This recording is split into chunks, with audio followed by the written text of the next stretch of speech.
Pay attention, everyone, because we found ourselves a little indie gem here. Unless you don't like rats, you could always pretend that they're mice. Tales of Mice Iron. Tales of Iron Mice Tyson. It's not mice though, it's rats. It's rats. Welcome to completion 130 of the Potato Backlog Project. Make sure you stick around to the end of the video for the rattiest rating of them all, the Tater Raider. And let's talk about Tales of Iron.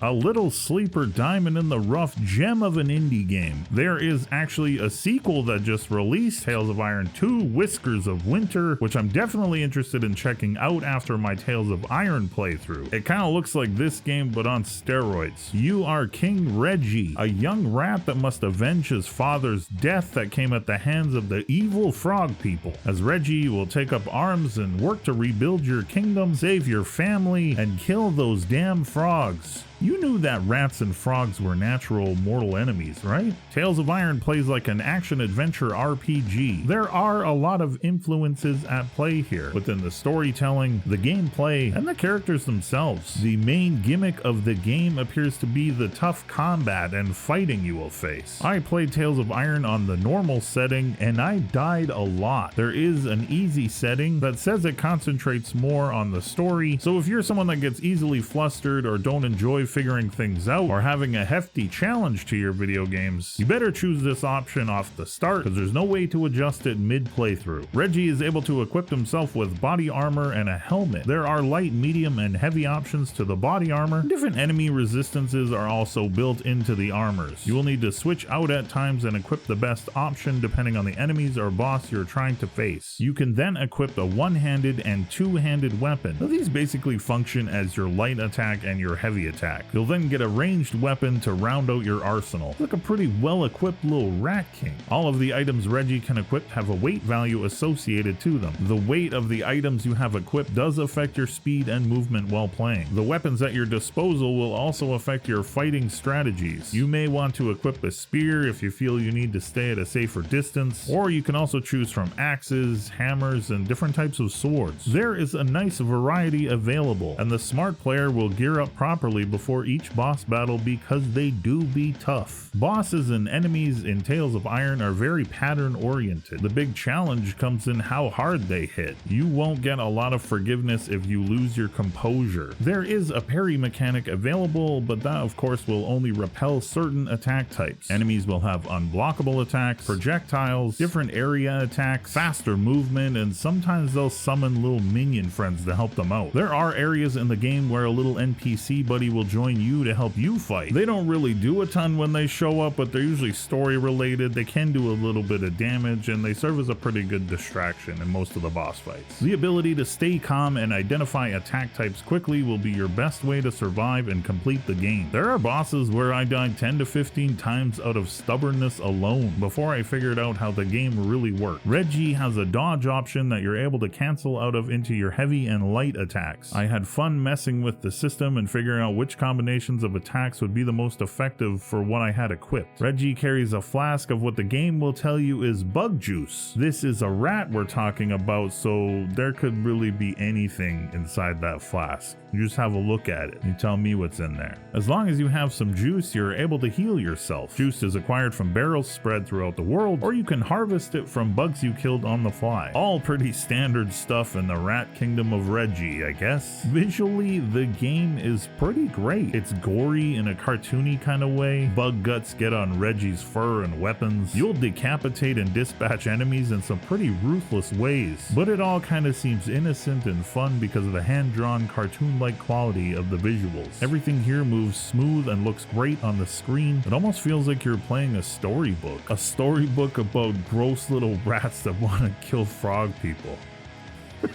The characters in Tales of Iron don't speak, they whistle annoyingly. Little pictures pop up to let you know what they're saying to each other. That kind of gives you an idea of what you have to do in your next quest or where you have to go. There is, however, a narrator for the main story that will speak English to you. It was a nice touch that fit right in with the feel of the game. And if you're familiar with The Witcher 3, you may recognize his voice. Roach sucks. I remember finding this game on the Xbox Game Store and purchasing it solely off the trailer trailer and the picture stills that were in the store. It looked clean, funny, and in giving it a chance, I found a really solid video game that I got a lot of enjoyment out of. Tales of Iron is about a 7 to 10 hour playthrough and well worth the price of admission, unless you don't like rats. But remember, they could be mice. They could be large mice. 4 happy potato faces out of 5. This would be a 5 for me if there was just a little bit more variety in the boss fight mechanics. I do think they solved this though for the sequel. Judging on the trailer, that game looks pretty crazy and pretty fun. With that, the Backlog project rolls on. Give indie games a chance every now and then. You know, God knows most AAA games and big studios are just trying to feed you dog shit nowadays. Be kind to yourselves and others that deserve it. On to the next one. What are some of the rats in games and in movies and stuff that are cool? There's Splinter. He was pretty cool. He was like the Turtles' master and mentor and father type guy, except for the guy in Mutant Mayhem who was super obsessed with turtle milking, which was really weird. Felt like a Seth Rogen, I'm super high, I'm gonna put that into this children's movie. Lay off the weed, Seth. It's a damn kids movie. The Ratatouille rat, I can't think of, I don't know any. I can't think of any other ones. ROUS's in The Princess Bride? Were those rats? You tell me.